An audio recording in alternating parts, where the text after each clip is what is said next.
raisons principales qui m'ont poussé à avoir cette approche critique et historique. Une tient au sujet de la recherche et une autre tient plutôt à ma conception de ce qu'est le droit et de ce que peut être la recherche en droit. Le concept de constitution économique renvoie à un phénomène particulier, celui de constitutionnalisation de l'économie, donc de sanctuarisation, de consécration de principes économiques dans des normes juridiques qui sont hiérarchiquement les plus hautes, donc Constitution nationale et traités européens, pour les confier à un gardien particulier qui est le juge en tant que détenteur d'un savoir, plutôt que de laisser une liberté totale aux législateurs, au Parlement. Alors, ce phénomène, pour juridique et actuel qu'il soit, procède d'une histoire bien plus longue et déborde, entre guillemets, le discours seulement juridique. Il y a des considérations politiques qui le traversent, l'extension qu'on donne aux principes démocratiques. Il y a des visions de l'économie qui s'affrontent, logique de marché ou logique de solidarité. Et donc, il m'a semblé intéressant d'avoir une perspective historique pour mieux comprendre le droit actuel, pour dévoiler des logiques implicites. Alors ça renvoie aussi à la deuxième raison, qui est donc ma conception du droit. Le droit se présente comme un système de normes impératives relativement clos comme système, avec une logique interne propre, mais en tant que discours à prétention impérative, c'est aussi un phénomène social complexe. Il est traversé par des valeurs et des intérêts qui s'affrontent.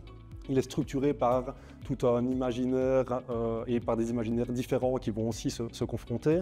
Et donc il y a une relation entre guillemets dialectique et réflexive qui s'opère entre le droit et la société. Et donc il me semble important pour un juriste d'aussi comprendre comment le droit à la fois est traversé par des luttes sociales et intellectuelles et comment il refaçonne lui-même ces luttes et ces tensions sociales. Et donc je pense que des sciences sociales autres que le droit peuvent nourrir la réflexion juridique.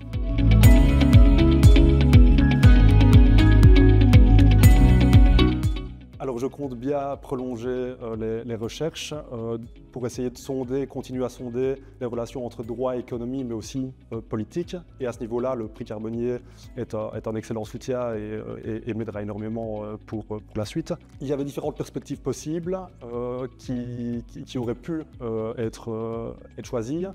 Je pense par exemple à la thématique des communs, comment ils renouvellent une question qui est historique et comment ils remettent actuellement aussi en question l'organisation de l'économie sous un schème particulier qui est celui de la propriété privée. Ça aurait pu aussi être la question de la monnaie comme institution aussi juridique et qui a été progressivement monopolisée, je vais dire, par l'État et comment elle a évolué par des changements aussi dans la conception des sciences économiques vis-à-vis de la monnaie, plutôt keynésianisme ou plutôt libéralisme néoclassique. Je n'ai pas choisi ces options-là parce qu'il y a un an qui m'a semblé vraiment prometteur, c'est d'aller voir du côté de la démocratie économique. Il faut savoir que le concept de constitution économique, dans l'entre-deux-guerres en Allemagne, le moment où il a été vraiment discuté, il a d'abord été pensé comme une revendication de démocratisation de l'économie. L'idée était à la fois que le Parlement devait avoir plus de choses à dire sur l'économie, mais aussi de donner plus de pouvoir aux travailleurs dans l'organisation des entreprises et de l'économie. Alors, finalement, le concept de constitution économique a pris une autre orientation, je vais dire. Il a été investi par les néolibéraux et maintenant il a vraiment l'idée de protection de l'ordre de marché, entre guillemets.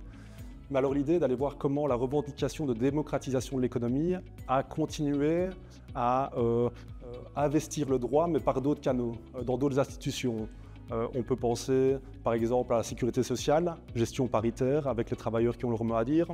On peut penser aux comités économiques et sociaux qui n'ont pas spécialement une voix impérative, mais qui ont une voix consultative. Donc voilà, il y a divers moyens, divers instruments, et donc l'idée est de voir comment cette revendication a perduré, comment elle s'est transformée, comment le droit a pu à la fois être un outil pour aider à démocratiser l'économie ou à la limite aussi pour éviter cette démocratisation de l'économie. Donc c'est vers là que les recherches se dirigent.